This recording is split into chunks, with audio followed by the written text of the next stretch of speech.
So last class मैंने आपको एक होमवर्क दिया था. Did you complete this? ये वाला आप लोगों ने कंप्लीट किया क्या? Yes.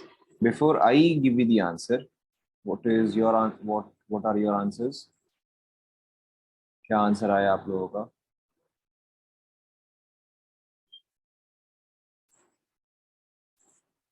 क्या आंसर आया बताओ?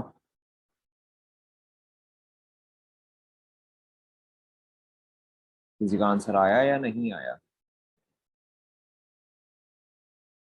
So 3.7, 22.7, 22.7 and 77.6. ठीक है, this is option A. Anybody else? Option B. 3.7, 4.7 minus 42.4. All right. Anybody else?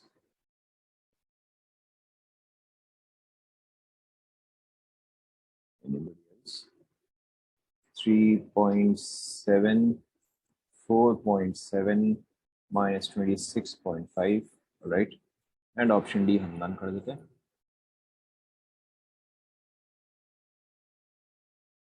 Check करें. चेक करें. Right. Now this is not a difficult question at all. Not a difficult question at all. Now first वाला देखो. First वाले case में मेरे पास क्या है? Weak base है, स्ट्रॉन्ग एसिड है. तो यानी कि यहाँ पे डिसोसिएशन जो है वो सिर्फ किसका होगा? जल्दी जल्दी बताओ. वीक बेस स्ट्रॉन्ग एसिड, यहाँ पे सिर्फ डिसोसिएशन हमें किसका काउंट करने का जरूरत है?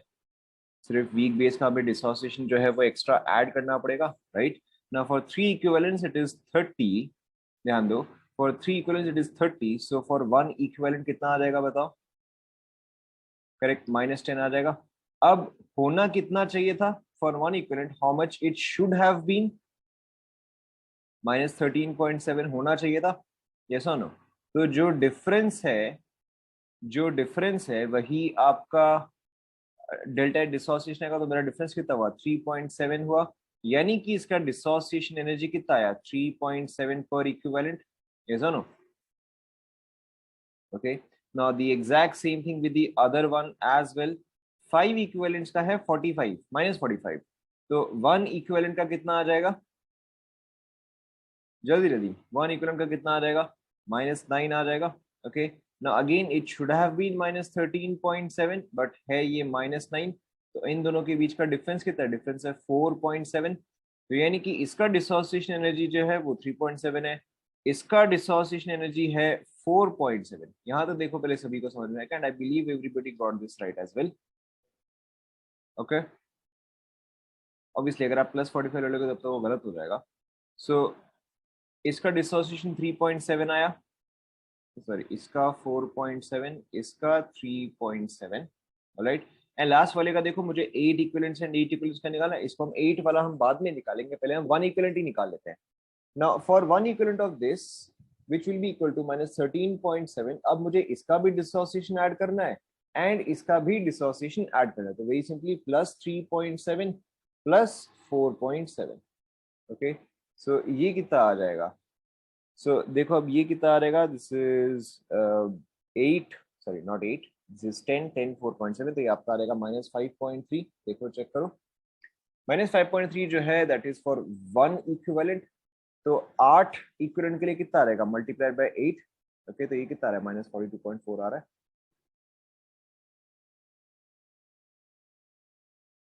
Is that clear? 5 के लिए आपने कर दिया, चलो ठीक है, कोई बात नहीं. अगर आप 5 के लिए चेक कर लो तो आपका कैलकुलेशन ठीक है. ठीक है, आपने 5, चलो ठीक है, गलती से 5 देख लिया, व्हाटएवर. बट ध्यान में रखो अगली बार. ठीक है, बट ठीक है, करेक्ट है. कॉन्सेप्ट आप सभी को समझ में आया? ओके. ना इससे ज्यादा डिफिकल्ट क्वेश्चन अब आपको और इसमें नहीं पूछता. This is the most difficult question that can be given to you on this topic, और इससे डिफिकल्ट क्वेश्चन नहीं आता है. Is this clear to everyone? Okay, moving on. Now the next term that we're going to discuss,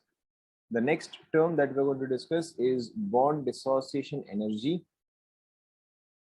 Bond dissociation energy, या हो सकता है आप कई बार इसी चीज को पढ़ो as bond dissociation enthalpy. This is short में हम इसको रिप्रेजेंट करते हैं by BDE, bond dissociation energy, और we also represented with BE, bond energy, okay, या बॉन्ड एंथैल्पी या bond dissociation enthalpy, okay, any of these terms can be used. लिख लो पहले।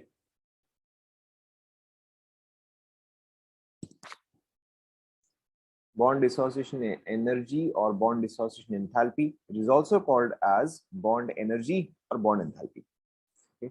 Now, what is this?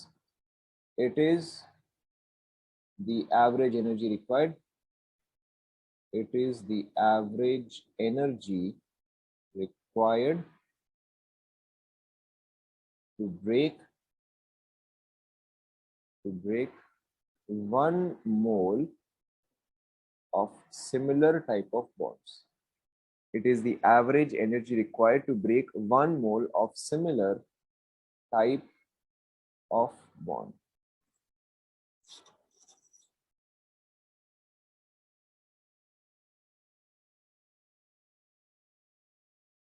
Okay, now यहाँ पर देखो मैंने ब्रेक लिखा है, बट इसका ऑपोजिट भी हो सकता है, that is it can also be it is the average energy released, it is the average energy released when 1 mole of similar type of bonds, 1 mole of similar type of bonds are formed.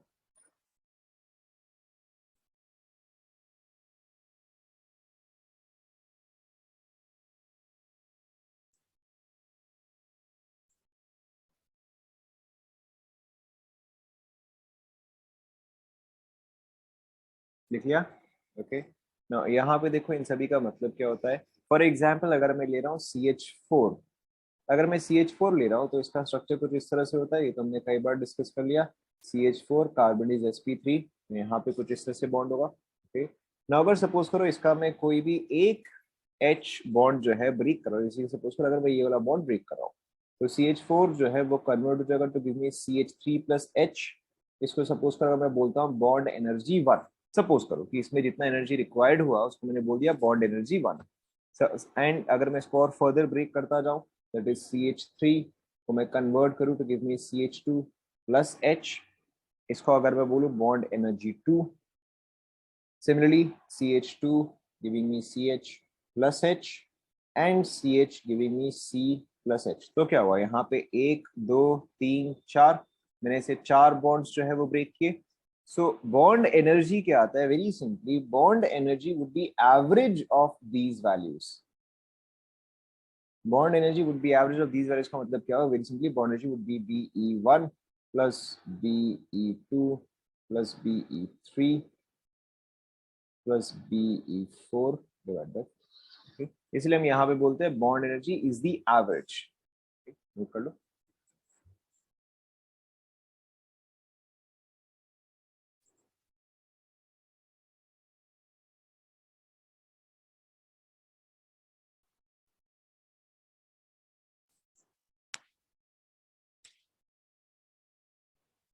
आपको यहाँ पे majorly क्या ध्यान रखना है? Bond broken, या अगर आपको बॉन्ड ब्रेक करना है एनर्जी इन होता है। ओके, एनर्जी इज इन और energy is required, energy is required. But अगर बॉन्ड फॉर्म होता है इन that case energy is out, okay, और एनर्जी इज सप्लाइड या एनर्जी इज रिलीज लिख देते हैं ना, क्लियर रहेगा। लिख लिया?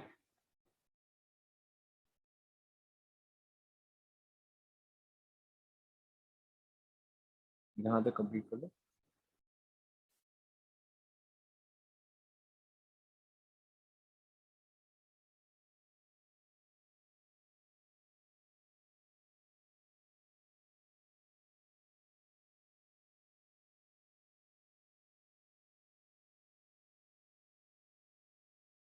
लिख लिया?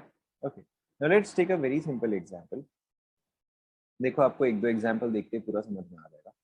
सो लेट्स से कि find enthalpy of combustion. Delta H C क्या होता है? कंबशन होता है. Delta H C combustion of CH4. Okay, ना अब देखो CH4 आपको वैसे गिवन डेटा क्या है? Let's take some given data. Given carbon H bond is equal to X. Given, मैं यहाँ पे बॉन्ड एनर्जी आपको दे रहा हूँ. Given bond energy carbon H is X, oxygen double bond oxygen is let's say Y, carbon double bond oxygen is let's say Z, hydrogen oxygen is let's say W. अगर और कुछ required होगा तो मैं यहाँ पे बाद में ऐड कर दूंगा. Okay, if anything else is required I will add it later. Now अब देखो आपको यहाँ पे delta H combustion of CH4 लिखना है. मैंने आपको ऑलरेडी कंबशन का रिएक्शन बता दिया है. हम कंबशन रिएक्शन कैसे लिखते हैं? जो भी मेरा सब्सटेंस है वो कौन से साइड आएगा? LHS या RHS? LHS में आएगा. एंड कितने मोल्स आएगा? हमेशा 1 मोल आएगा. तो देखो अगर मैं इसका कंबशन रिएक्शन लिखूं तो वो किस तरह से आएगा? It will be CH4 gas plus oxygen also gas giving me CO2 gas plus H2O. this will be in liquid. okay, बाकी का मैं यहाँ पे इसको बैलेंस कर देता हूँ. सो क्या आएगा? यहाँ पे 2 आएगा एंड यहाँ पे 2 आएगा. देखो चेक करो.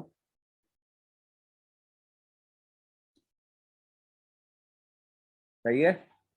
पहले आप लोग यहाँ पे कॉपी कर लो.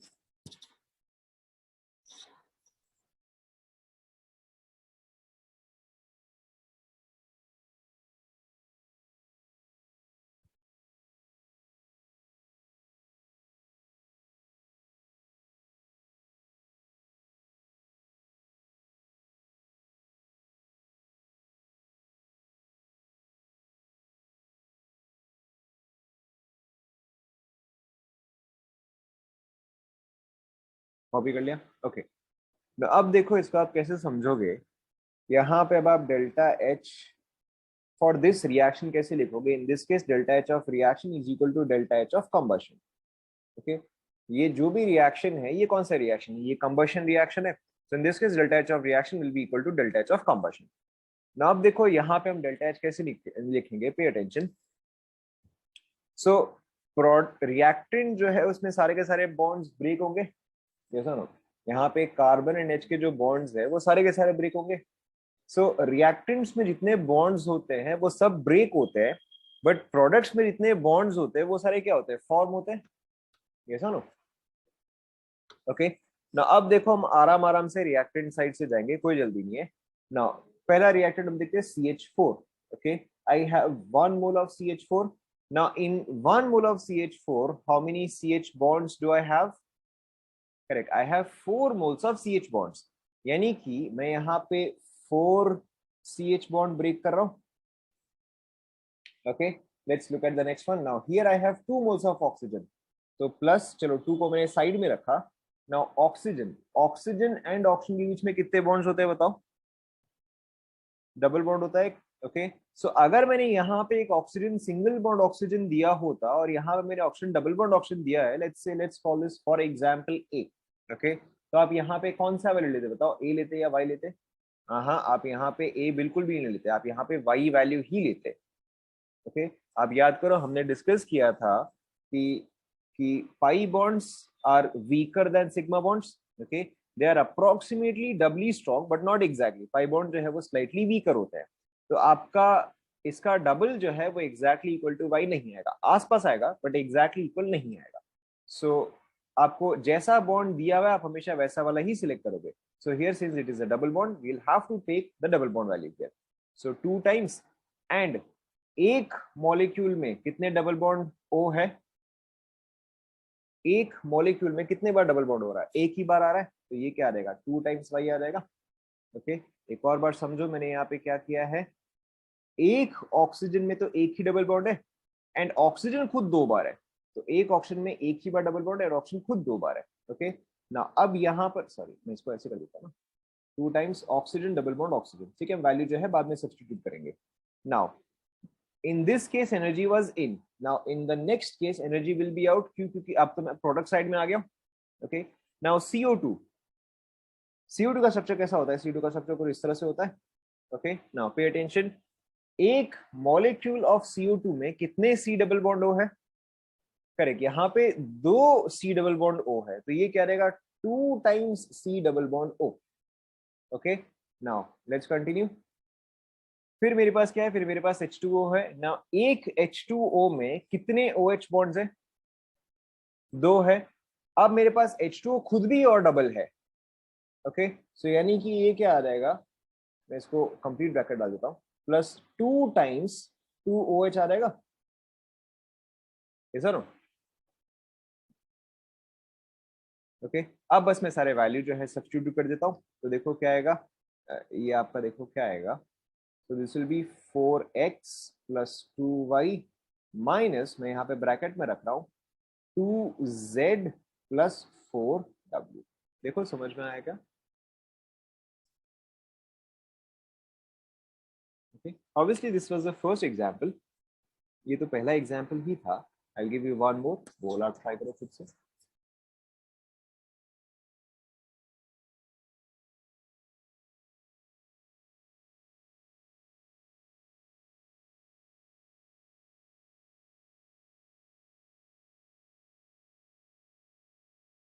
लिख लिया?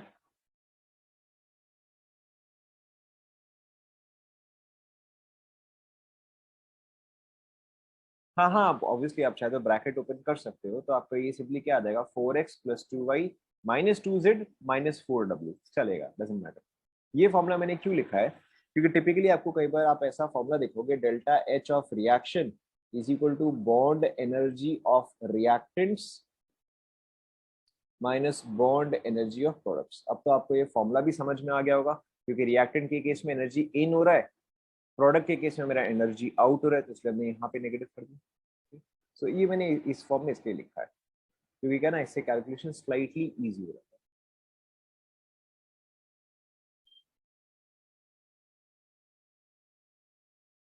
क्या हुआ बोलो? Delta H of reaction is equal to bond energy of reactant minus bond energy of product. Just a shortcut. जैसे हमने वहां पे लिखा था, delta H of reaction is equal to formation of product minus formation of reactants, उसी तरह से। Clear? Okay, let's take another example. अब नेक्स्ट वाला आप सॉल्व करो। लेट्स से आपको दिया हुआ है, लेट्स से आपको गिवन है, given C H is equal to A, C single bond O is equal to B, C double bond O is equal to C, oxygen double bond oxygen is equal to D, let's say oxygen single bond H is equal to E, और कुछ बच गया क्या? ठीक है, और कुछ चाहिए होगा तो मैं बाद में ऐड कर दूंगा ना। आपको यहाँ पे क्या लिखना है? Find delta H combustion for CH3COOH। Right, मैं आपको इसका स्ट्रक्चर दे दे रहा हूँ। CHHC, अच्छा कार्बन सिंगल बॉन्ड कार्बन चाहिएगा। This is F, C double bond OOH। Okay, ये इसका स्ट्रक्चर होता है। अब आप ट्राई करो।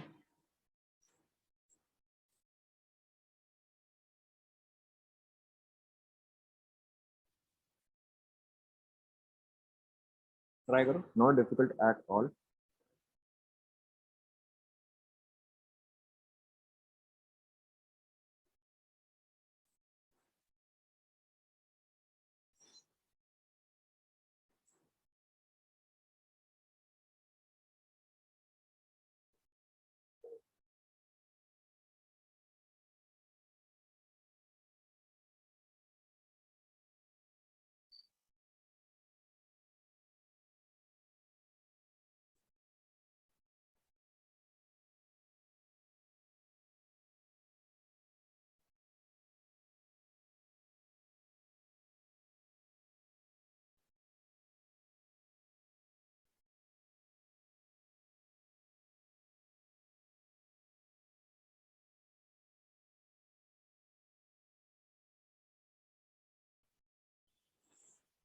कोई मेरे इसका बैलेंस रिएक्शन बताओ।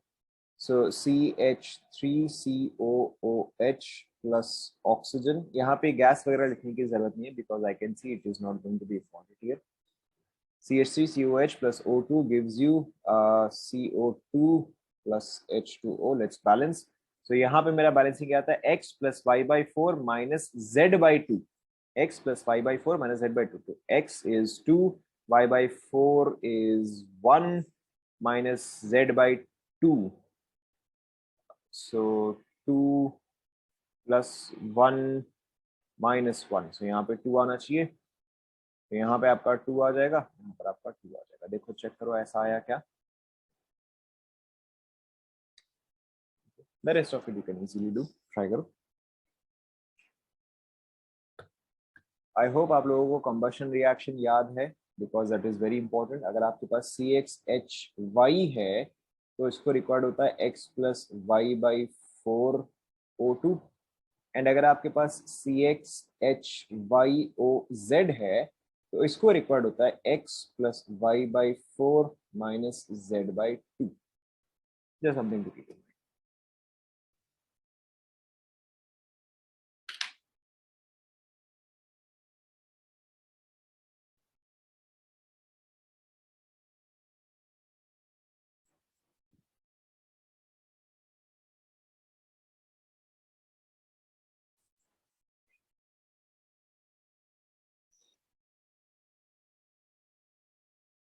Done.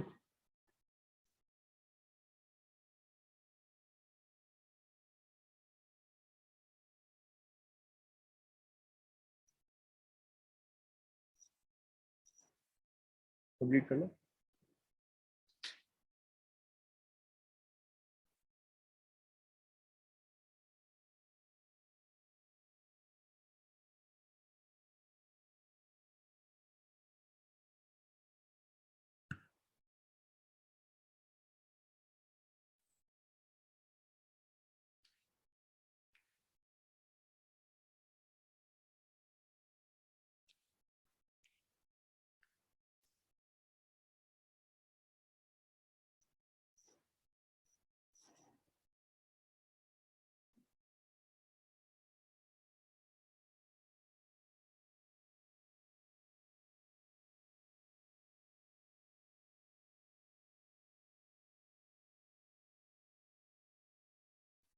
डन. बताओ क्या आंसर आया तुम्हारा. let's take options.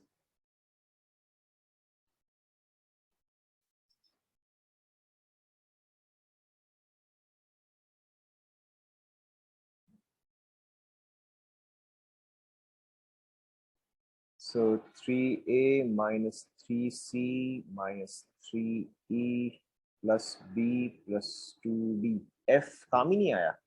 F कहाँ है? F कैसे काम नहीं आया? देखो एक बार चेक करो. Plus F. एक सेकेंड. किसी और का क्या आंसर था? 3A plus F plus 2B minus 3C minus 3E. B कहाँ गया?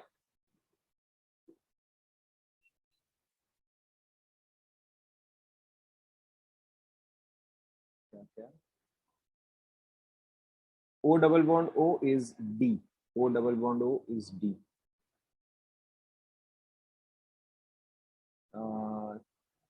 3A. एक सेकेंड. एक और आंसर क्या है? 3A minus 3C minus 3E plus 2B plus B plus F. Same ही आंसर है. O double bond OH मतलब O डबल बॉन्ड H तो होगा ही नहीं ना. O डबल बॉन्ड H कैसे होगा? ऑक्सीजन हाइड्रोजन के साथ डबल बॉन्ड थोड़ा बनाएगा.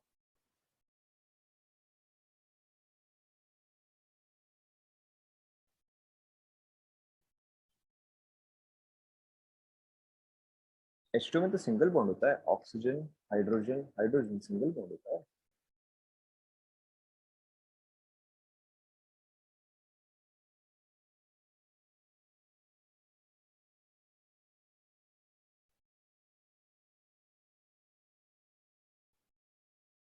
3a plus f plus 2d minus 3c minus 3e plus b. Same answer ही है।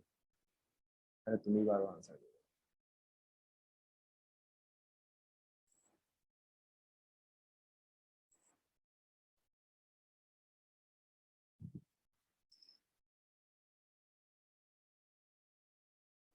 3a plus b plus 2d minus 3c minus 3e plus f. Same answer.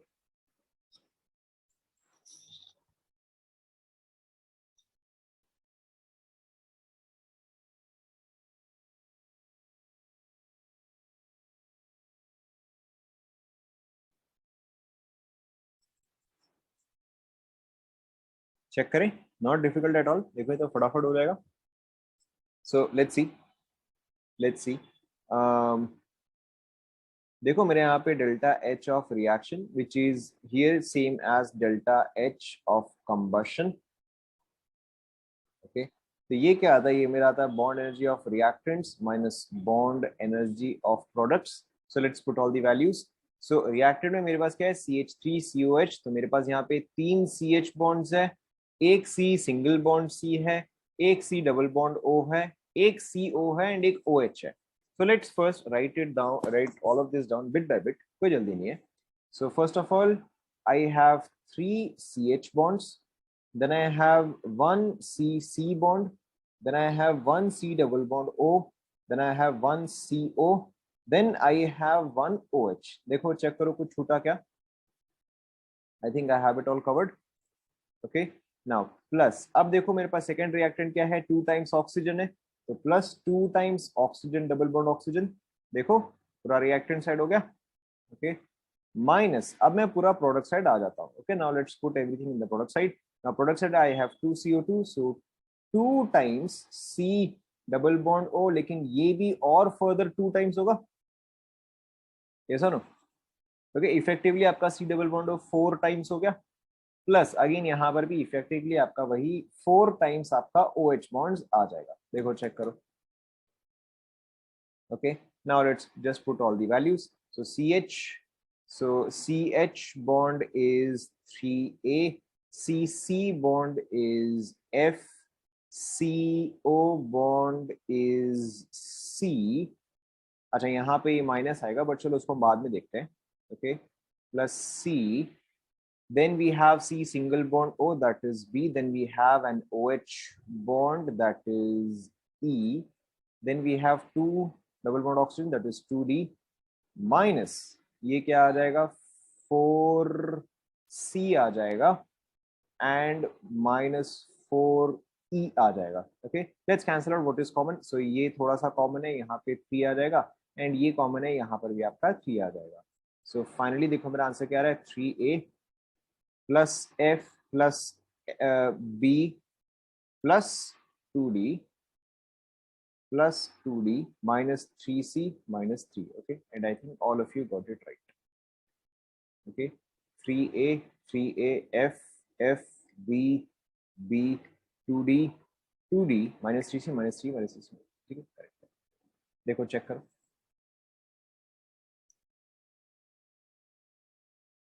सभी को बॉन्ड एनर्जी समझ में आ गया? And as obviously you can see this is a very simple concept, इसमें ऐसा कुछ खास तो है भी नहीं। Clear? Okay, moving on to the next one. Now the next one is standard enthalpy. Standard enthalpy of phase change.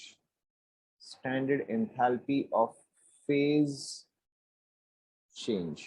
Okay. Now ये देखो, ये ट्राइंगल आप सभी लोगों ने देखा होगा।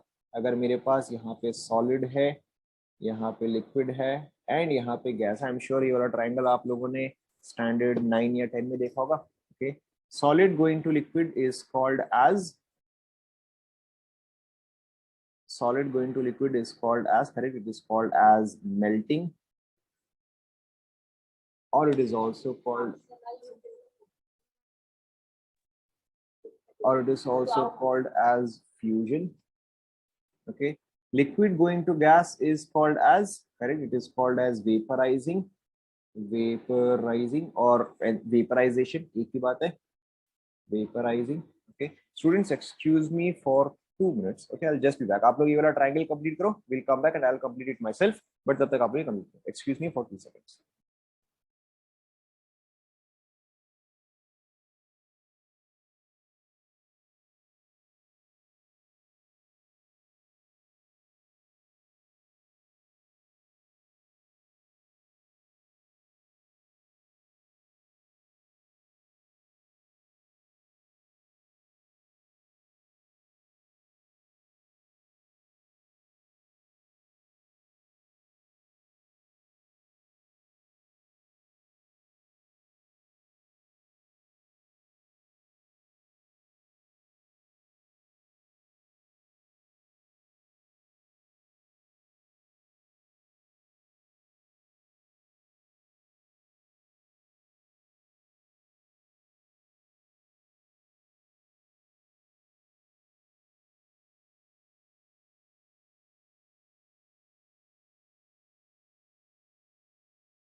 राइट सो देखो बाकी है कंप्लीट करते हैं। सो दिस वाज मेल्टिंग और फ्यूजन, मेल्टिंग और fusion, liquid to gas is vaporising, gas to liquid is,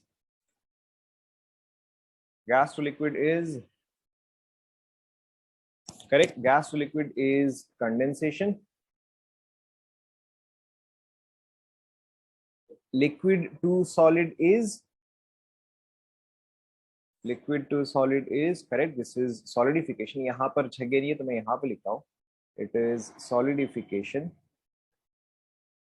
okay now in this case in both the directions it is sublimation, sublimation। okay note कर लो। Right आप लोगों ने ये triangle standard 9 में पढ़ा होगा ना। So standard enthalpy of phase change का मतलब यहाँ पे बस आप फेज चेंज करिएगा, इसमें से कोई सा भी वर्ड ऐड कर सकते हो। For example standard enthalpy of melting और फ्यूजन, या स्टैंडर्ड एंथैल्पी ऑफ वेपराइजेशन, या स्टैंडर्ड एंथैल्पी ऑफ सब्लिमेशन, और standard enthalpy of condensation. Right so अब आप सारे के सारे समझ गए हो। जैसे कि मैं आपको कोई भी एक एग्जाम्पल दूं, लेट्स से हम यहाँ पे लिख रहे हैं standard enthalpy of let's say melting. Okay चलो मैं यहाँ पे फ्यूजन का लिख रहा हूँ, तो इसका डेफिनेशन अब आप मुझे पिछले सारे डेफिनेशन देख के वैसे भी बता सकते हो। Right so standard enthalpy of fusion क्या आएगा, it is the enthalpy change, it is the enthalpy change when 1 mole of a solid, when 1 mole of a solid melts under standard conditions। Right मेरे ख्याल से आप बाकी का तो सारा लिख ही सकते हो। यहीं पे अगर मुझे इंस्टेड सपोज करो वेपराइजेशन का लिखना होता कि स्टैंडर्ड एंथैल्पी ऑफ वेपराइजेशन, तो उस केस में क्या होता है, it is the enthalpy change when 1 mole of a liquid vaporises under standard conditions. मेरे ख्याल से बाकी का तो आप समझ गए हो। यस नो ओके नोट कर लो। इसमें ऐसा कुछ खास है नहीं जो कि मुझे आपको समझाना पड़े।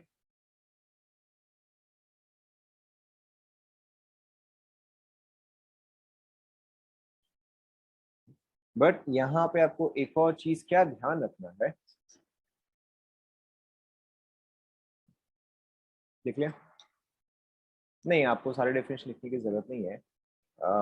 Similar definition for the rest आप ऐसे लिखो ना, similar definition for the rest as well. ठीक है, बाकी का तो आप समझ ही सकते हो, ऐसा कुछ है ही नहीं जो आपको इसमें समझ में नहीं आएगा। आपको यहाँ पे दो इंपॉर्टेंट चीजें ध्यान में रखना है। Okay, depending on the question, okay, depending on the question, यहाँ पर स्टैंडर्ड कंडीशन, आप याद करो हमने जब स्टैंडर्ड कंडीशन लिखा था, व्हाट डिड वी से? we said that the pressure should be 1 atm, but it can be any temperature, yes or no? But any temperature, now temperature in general हम 25 degree Celsius लेते थे, but जब हम melting, fusion, vaporisation, sublimation लेते हैं तो इन that case हम melting point, boiling point, वही सब वैल्यू ही यूज करते हैं। ओके, कहने का मतलब क्या हुआ? So here we take, boiling point, melting point etcetera. यहाँ पे इसका मतलब क्या हुआ कि अगर सपोज करो मैं बोल रहा हूँ कि सेम चीज स्टैंडर्ड एंथैल्पी ऑफ फ्यूजन, ध्यान दो आप सभी, अगर मैं यहाँ पे ये बोल रहा हूँ स्टैंडर्ड एंथैल्पी ऑफ फ्यूजन, तो उसका मतलब क्या होगा? It is the enthalpy change when 1 mole of a solid melts under standard condition. यहाँ पर स्टैंडर्ड कंडीशन क्या हो जाएगा? Standard condition here would be 1 atm and melting point. Sense आप सभी को समझ में आया? ओके, यहीं पे अगर सपोज करो मैं स्टैंडर्ड एंथैल्पी ऑफ वेपराइजेशन लिख रहा होता, सपोज करो अगर मैं स्टैंडर्ड एंथैल्पी, चलो मैं लिख देता हूँ ना, चलो एक और डेफिनेशन लिख ही लेते हैं। Let's say standard enthalpy of vaporisation, तो ये क्या होता? It is the enthalpy change, it is the enthalpy change when 1 mole of liquid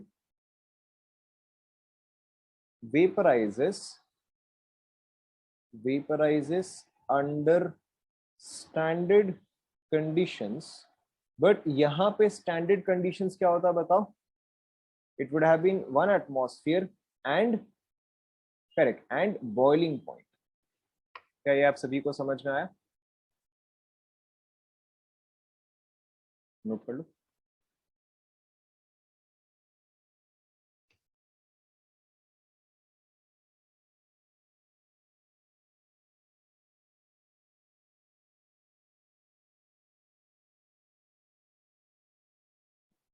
इसके अलावा देखो आपको ऑलरेडी पता है कि अगर सपोज करो मैं सॉलिड से लिक्विड जा रहा हूँ, if I am going from solid to liquid, now solid से लिक्विड जाने के लिए आप टेम्परेचर को क्या करते हो बताओ? अगर मुझे आइस को वाटर में कन्वर्ट करना है, टेम्परेचर को मुझे क्या करना पड़ेगा? इंक्रीज या डिक्रीज?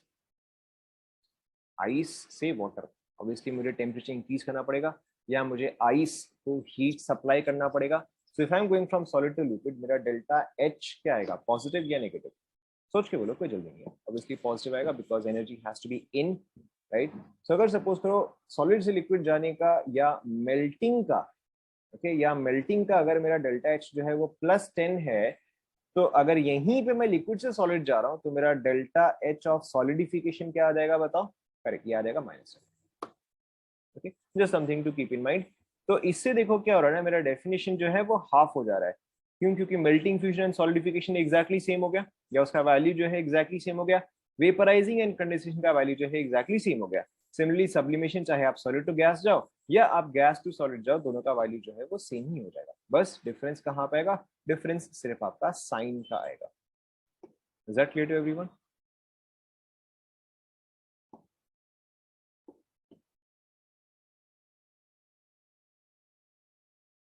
कंप्लीट कर लो यहाँ पे। What is boiling point? BP here is boiling point. MP melting point, BP boiling point.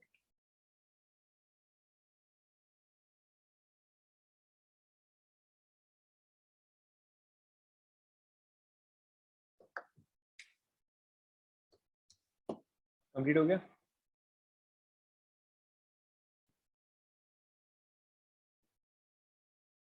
इसमें इसके अलावा और कुछ खास है नहीं, so there is no point in discussing this one in particular in detail. आगे बढ़े। So this was your standard enthalpy of phase change. Now the next one is The next one is standard enthalpy of atomization. बता रहा हूँ एक second. Standard enthalpy of atomization. Now sublimation में in होगा या out depend करता है कि आप किस डायरेक्शन में जा रहे हो. अगर आप let's say solid to gas जा रहे हो, तो obviously heat in हो रहा होगा, right? And अगर आप gas to solid जा रहे हो तो obviously heat out हो रहा होगा. So depends कि आप किस डायरेक्शन में जा रहे हो. Clear? Now the next one is standard enthalpy of atomization. Standard enthalpy of atomization क्या होता है? It is the enthalpy change when 1 mole of atoms are formed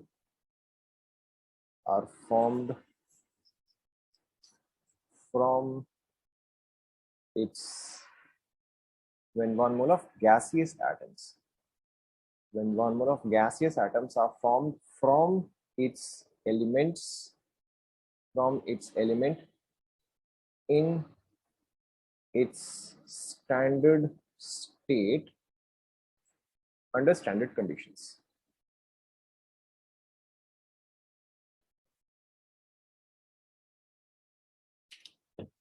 note कर लो पहले.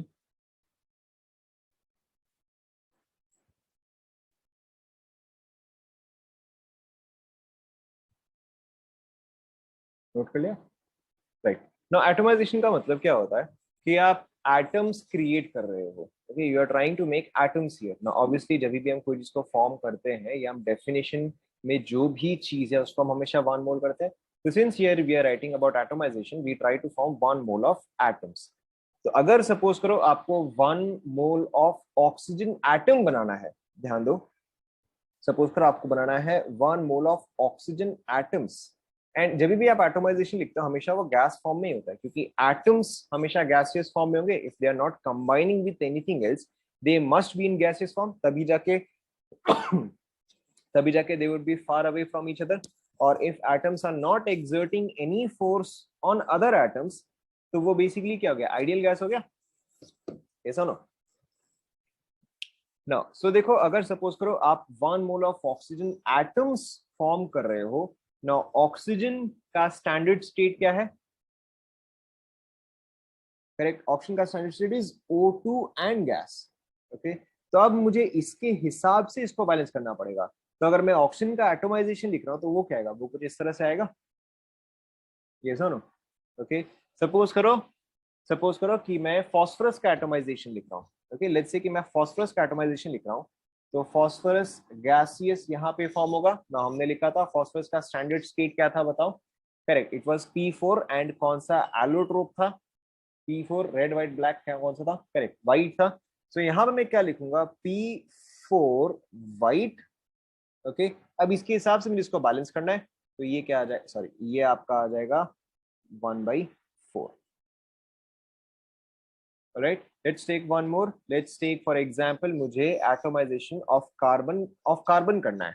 Okay, let's say I have to do atomization of carbon. So यानी कि मुझे carbon gas चाहिए. Now carbon का स्टैंडर्ड स्टेट क्या है? करेक्ट, कार्बन का स्टैंडर्ड स्टेट इज ग्राफाइट. तो यहाँ पे मैं लिखूंगा C ग्राफाइट. एंड इसको मैं कन्वर्ट कर रहा हूँ इनटू कार्बन गैस. सपोज करो कि मुझे सोडियम का एटोमाइजेशन करना है, सोडियम का. तो यहाँ पे क्या आ जाएगा, Na गैस आ जाएगा. एंड इसका स्टैंडर्ड स्टेट क्या होगा? Correct, that would be solid, that is NaS. Okay, suppose करो कि अगर मुझे सल्फर का लिखना है तो सल्फर का S गैस. एंड सल्फर का standard state is, correct, it is S8. It is S8, also called as rhombic. Okay, also called as rhombic. तो यहाँ पे क्या रहेगा, 1/8. क्या ये सभी को क्लियर हुआ? ठीक है. Now in all of these cases we had a single element. But what if you have a compound? Okay, but what if we have a compound? So अगर आपके पास compound है तो वहां पे atomization का मतलब क्या होता है कि आप atoms फॉर्म कर रहे हो फ्रॉम दैट कंपाउंड. कहने का मतलब, अगर सपोज करो मैं NH3 लेता हूं, ओके, एंड अगर सपोज करो मुझे इसको एटोमाइज करना है, if I have to atomise this, so यहाँ पे देखो मुझे क्या एटम्स मिलेंगे, यहाँ पे मुझे मिलेगा nitrogen gas plus 3 hydrogen gas. Okay, ना ऐसे केस में तो ऑब्वियसली 1 मोल ऑफ एटम्स तो मैं कैसे निकालू, मैं 1 मोल ऑफ नाइट्रोजन लूं, या मैं 1 मोल ऑफ हाइड्रोजन लूं, या मैं 1 मोल ऑफ कंबाइंड लूं। Okay, so whenever we have compounds, in that case we take 1 mole of compound. ध्यान दो एक और बार, जब हमारे पास एलिमेंट्स थे, हमने क्या किया, हमने लिया 1 मोल ऑफ एटम्स। लेकिन जब हमारे पास कंपाउंड है तब हमने क्या किया, हमने लिया 1 मोल ऑफ कंपाउंड, क्योंकि 1 मोल ऑफ एटम निकाल पाना तो नहीं हो पाएगा, राइट। तो similarly if we write atomisation of water, तो बताओ मेरा बैलेंस रिएक्शन क्या होगा, एटोमाइजेशन ऑफ वाटर, तो बताओ क्या आएगा।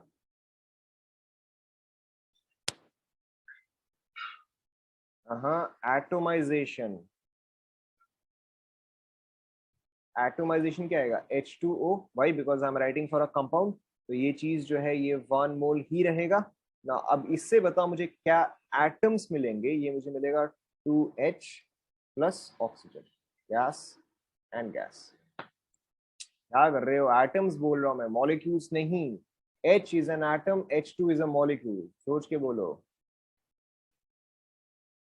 ओके, जैसे अगर मैं यहीं पे लिखूं NH3 को अगर मैं लिख दूं half of N2 plus 3/2 of H2, ये आपका एटोमाइजेशन में नहीं आएगा। Okay, this is not atomisation. क्यों, क्योंकि यहाँ पे एटम्स क्या है, यहाँ पर तो एटम्स कुछ भी नहीं है, ये मॉलिक्यूल है, ये मॉलिक्यूल है, ये भी मॉलिक्यूल है। You want atoms here. Okay, let's take, चलो one more example. Let's say मेरे पास लेट्स से मुझे लिखना है maybe atomisation of H2SO4।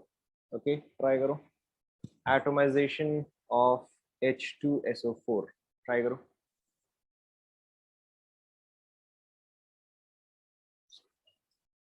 क्या आया बताओ।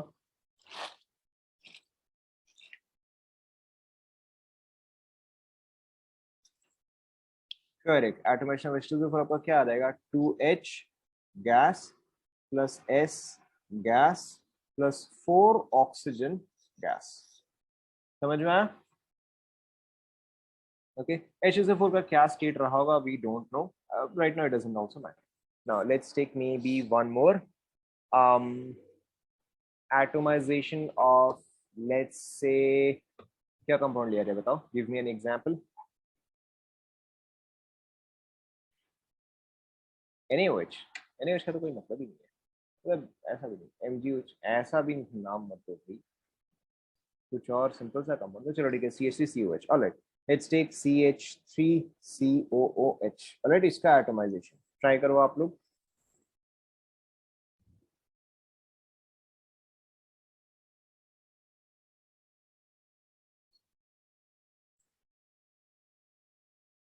देखो very simple, 2 times carbon gas, not graphite, gas, plus 2 times oxygen also gas, plus 4 times hydrogen also gas। देखो चेक करो, समझ में आया सभी को एटोमाइजेशन। तो यहाँ पे आपको क्या याद रखना है कि in case of single element 1 mole of atoms, in case of compound 1 mole of compound। Complete कर लो यहाँ तक।